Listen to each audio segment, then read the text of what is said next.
নমস্কার, স্পটন নিউজে আপনাদের সবাইকে স্বাগত। আমি সাগর। এই মুহূর্তে আপনাদের সাথে উপস্থিত রয়েছি কল্যাণী স্টেডিয়াম থেকে। আইএসএল শুরু হতে আর মাত্র কয়েকটা দিনের অপেক্ষা। তার আগে প্র্যাকটিস ম্যাচ খেলছেন, আইএসএলে পার্টিসিপেট করছেন যে দলগুলো, সেই দলগুলো নিজেদের মধ্যে প্র্যাকটিস ম্যাচ খেলে নিচ্ছে। তার মধ্যে অন্যতম মোহামেডান স্পোর্টিং এবং কেরালা ব্লাস্টার্স। তারা আজকের কল্যাণী স্টেডিয়ামে মুখোমুখি হয়েছিল। শক্তিশালী কেরালা ব্লাস্টার্সের বিরুদ্ধে কিন্তু বেশ কিছু সুযোগ পেয়েছিল মোহামেডান, বিশেষ করে দ্বিতীয়ার্ধে চমৎকার ফুটবল খেলেছে, কিন্তু কোনো সুযোগই কাজে লাগাতে পারিনি। 2-0 গোলে কিন্তু এদিন কেরালার কাছে পরাজয়ের সম্মুখীন হতে হলো মোহামেডানকে। তবে আজকের ম্যাচ শেষে যখন ড্রেসিং রুমের দিকে রওনা দিচ্ছিলেন, নিজেদের ফুটবলার তো রয়েছে, অ্যালেক্সিস, কাসিমভ, এরা তো রয়েছে, এদের সঙ্গে সেলফি তুললেন মোহামেডানের ফুটবলাররা নিজেদের ফুটবলের সঙ্গে। তবে সবথেকে বেশি ভালো লাগার বিষয় ছিল আজকে প্রীতম কোটালের জন্মদিন।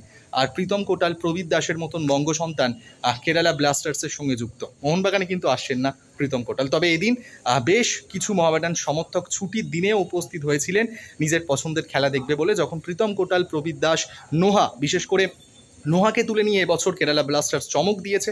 নোহার পা থেকে আজকে একটা গোলও দেখা মিলেছে।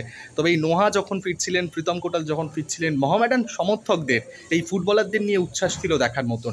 নিজেদের ফুটবলার তো রয়েছে, পাশাপাশি কেরালা ব্লাস্টার্সের প্রবীর, প্রীতম কোটাল, নোহা, এদেরকে নিয়ে সমর্থকেরা যেভাবে আবেগে ভাসলেন, উচ্ছ্বাস ছিল দেখার মতন। সেই ছবি রইল আপনাদের জন্য।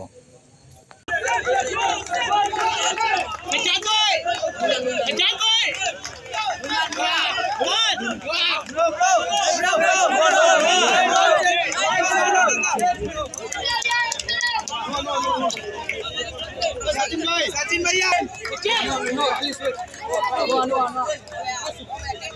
दानिश भाई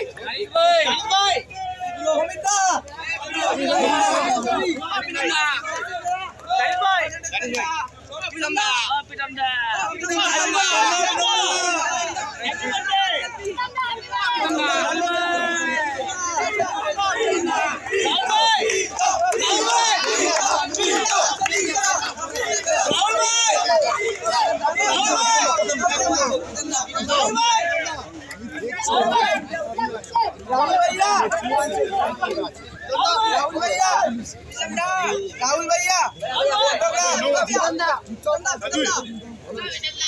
राहुल भैया